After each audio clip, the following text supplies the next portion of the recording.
Hi guys, welcome back to the channel. My name is Dave, and we've been vanquished down to the basement, as you can see. But that's okay, because family is in town, so we've hid away down here. But down here in the basement, we got ping pong, we got pool. We also have giant bottles of wine. So I'm going to take care of myself while I take care of you and bring you some premium content. Now, you can't drink and create premium content, but I'm going to try.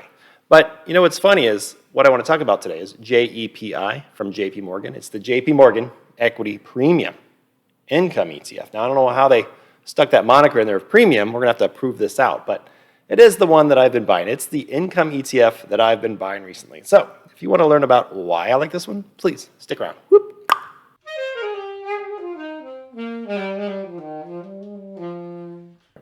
So first off, let me apologize for the acoustics. Everything down here is a hard surface, so it's probably not going to sound great.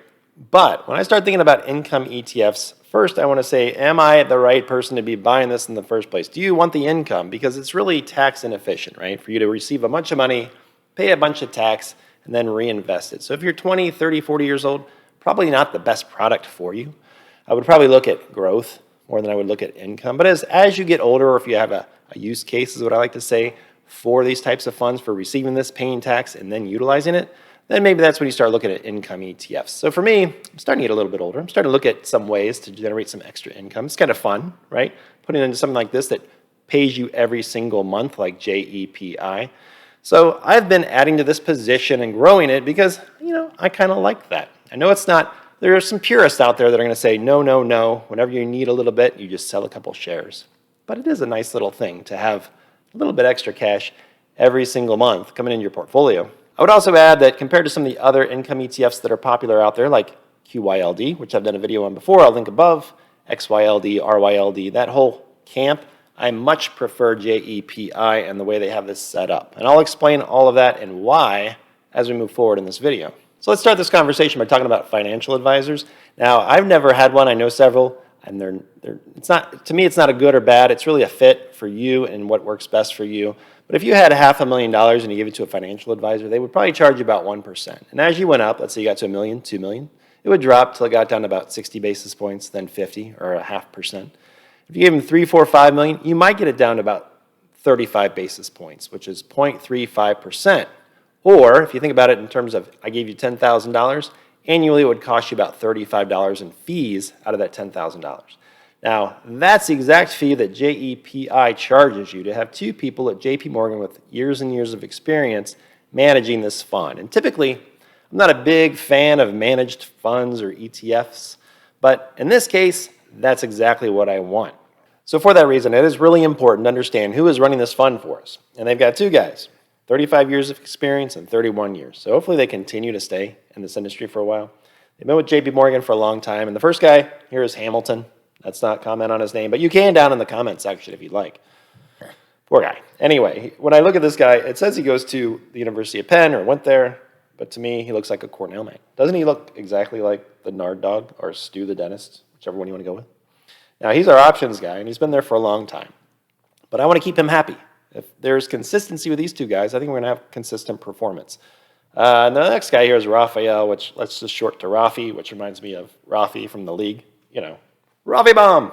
Rafi Bomb! But seriously, don't underestimate the value of those two gentlemen. It's really important that JP Morgan keeps them happy, keep paying them well, and hopefully we have continued performance. Again, if somebody leaves, I have my eye on them. So clearly, I like the fact that this is professionally managed. Unlike QYLD, which is just an automated process, you have to take a bigger fee. Something that doesn't, I don't like that. So when I go back here and I look at this approach, it's all spelled out here. Stop it, read through it, and understand it. But what they're really trying to do is they're taking about 80% of the portfolio and they're putting it into S&P 500 stocks. Good quality, low volatility stocks. So it's not going to quite perform as well as the S&P 500 during a bull market. And during a bear market, it's not going to probably drop as much as the S&P 500 as well. So it should hold its value fairly well with that 80%. And I like that. For me, I like that it's going to protect my basis that way. And here is a listing of all their recent holdings. You can see, ignore the things that say SPX. Those are those ELNs and the options.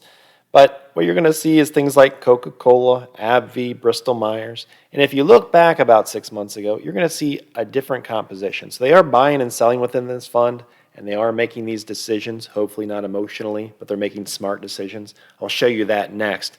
Some of the recent decisions, they have a really nice notes section that we can go through. But Johnson & Johnson, they've got Alphabet, so they do have some things like Google in there. They've got Walmart, Kimberly-Clark, so lots of great stocks that you would find and lots of other great funds.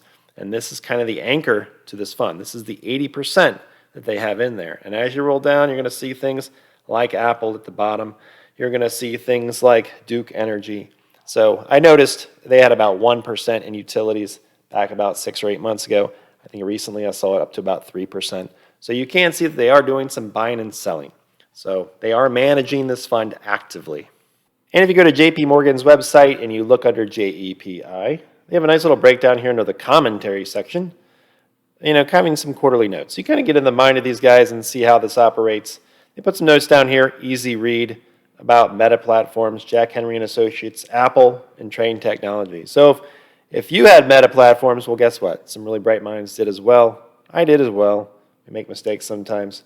We lose out. Hopefully, it comes back to us at a later date. But I think it's really interesting that they spell this out again, so you can kind of understand their thought process when they're picking out these low volatility stocks for this fund. So these 100 or so stocks that they pick that are low volatility for this fund make up 80%. But what about the other 20%? Well, those are ELNs, equity-linked notes. And the financial sector sometimes tries to confuse us with their fancy language, but we're going to break it down, keep it really simple. So what is an equity-linked note? The easiest way to understand ELNs is to synthetically create one. So let's do so. Let's say we have $10,000 and we want to invest it into an ELN. The first thing we would do is we would take about $8,000 of it and we would buy a bond. Let's say it's a discounted bond. In that case, it's an $8,000 bond that in 5 years from now is going to appreciate and be worth $10,000.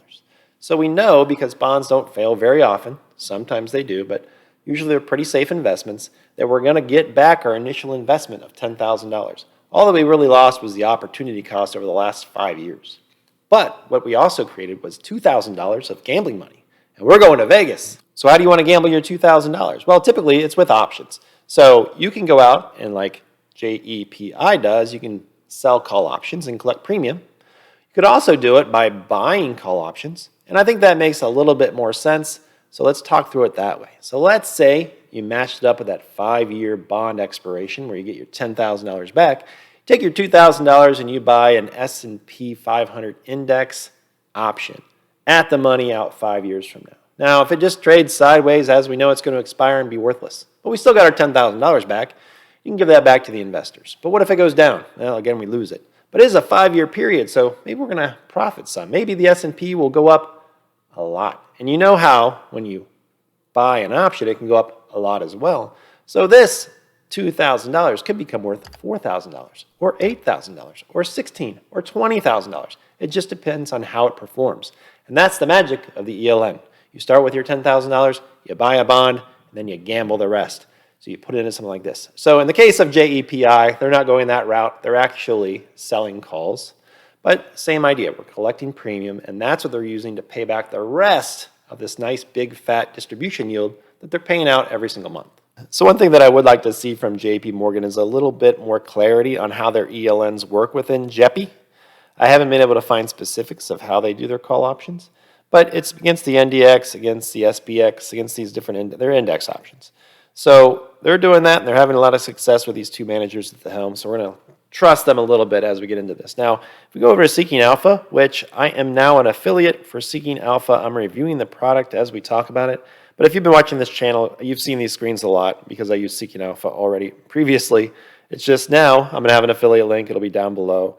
So you can check that out. I think it's like 40% off, but it's kind of a pricey product. So let me do a full review, and I'll give you my information back. But I do like a lot of the functionality that you'll see here, so that's why I'm introducing JEPI here with Seeking Alpha.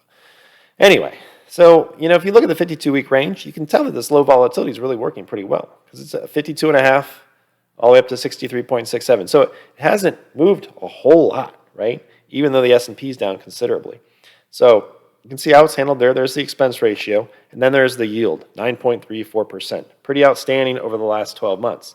But if you are looking for consistent income, this probably will not be the one for you. It's going to be a little bit all over the place. That doesn't bother me, but I could see where it could be an issue if you're looking to do something with income every single month, then you find out one month it's not going to meet your criteria. But this last month was the best month it's had in quite a while, paying out, if we go over here to the dividends tab, 13.42%. It paid out 62-cent dividend per share, which was the highest one that has paid out, I think, in the first 2 years here. And if you look at the dividend history, you'll see exactly what I'm talking about. We see one down here all the way at 26 cents. It was back 8/1 of 21, and now we've got one for 62 cents.